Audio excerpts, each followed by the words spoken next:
Vamos fazer o encerramento da nossa escola bíblica dominical. Lembrando o que o Larson falou, semana que vem tem aulão. Todo esse povo que veio aqui hoje tem que vir semana que vem novamente.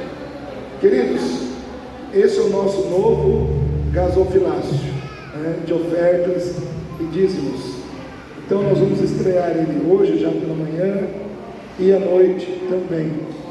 Quero profetizar aqui em nome de Jesus, que todos os irmãos colocarem uma oferta, o dízimo aqui, Deus vai abençoar poderosamente, amém? Então, está aqui, o velhinho vai sair de cena e entra o novo, né? Então, os irmãos fiquem à vontade para trazerem suas ofertas. Queridos, vou pedir a atenção de vocês aqui um pouquinho. Essa sala aqui está falando de educação de filhos. A sala das mulheres, eu vi que está falando sobre Ana, né?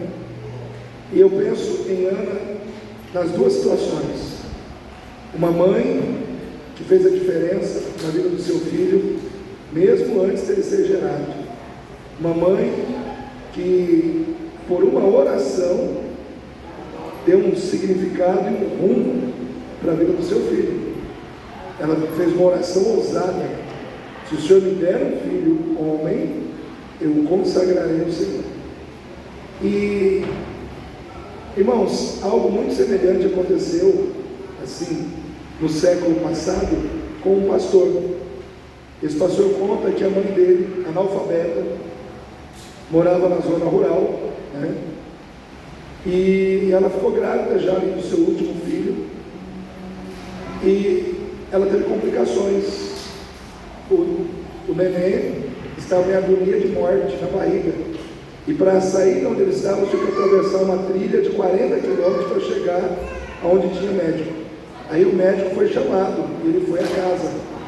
Ele olhou, fez os exames que podia ser feito ali, falou: olha, a criança, ela precisa ser retirada, porque senão vai morrer a criança e a mãe. Olha só. E aquela mãe disse: eu não vou tirar essa criança. Essa criança não vai ser tirada. Ela foi, se ajoelhou na presença de Deus e fez uma oração. Ela disse: Senhor, se o Senhor me der a graça de ter essa criança, de me manter viva e de manter essa criança viva, esse meu filho vivo, eu entregarei ao Senhor, ele será pastor. E ela teve a criança. Ela não morreu e o filho também não morreu.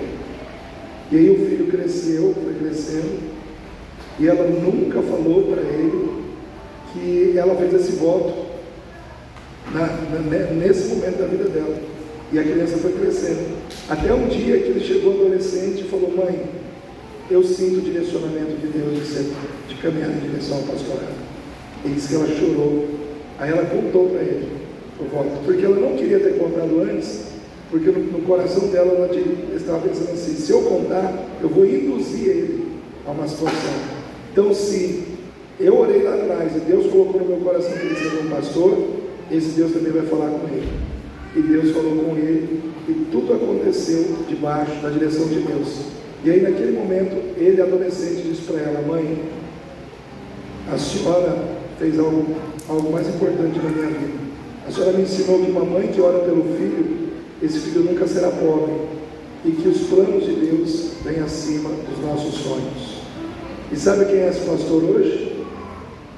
Pastor Hernandes Dias Lopes, um dos pastores mais respeitados do mundo inteiro, um dos 7 pastores mais respeitados do mundo inteiro. Ele é pastor da igreja presbiteriana, né? E é um pastor tremendamente respeitado no meio evangélico. Eu não conhecia o testemunho dele, né? Mas eu fiquei impactado. Então essa Ana, que passou pela depressão, que eu vi que as irmãs estavam falando de depressão, mas que não desistiu de orar na sua depressão, que não desistiu de buscar a Deus na sua depressão, que chorava na presença de Deus na sua depressão.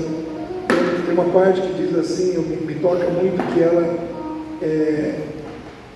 com aflição de alma, ela orava ao Senhor, ela não desistiu de buscar aquilo que ela entendia que era propósito de Deus na sua vida. Então, mulheres, não desistam, sejam mulheres de oração.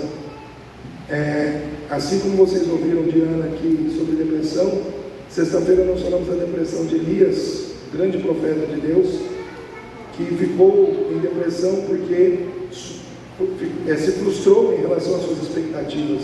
Às vezes nós queremos as coisas, mentalizamos, idealizamos algo que não acontece do jeito que a gente queria, e a gente começa a ficar triste, e aquela tristeza vai aumentando até se tornar uma depressão. Eu quero dizer para você, você não tem motivo para ficar triste, você tem um Deus todo-poderoso. E quando as coisas não acontecerem do jeito que você queria que acontecessem, é porque está acontecendo melhor. Amém? Porque todas as coisas concorrem para o bem daqueles que amam a Deus. Quando os seus planos não acontecerem, tenha certeza, os planos de Deus estão acontecendo na sua vida. E os planos de Deus são melhores do que os seus. E a Bíblia diz que a alegria do Senhor é a nossa força.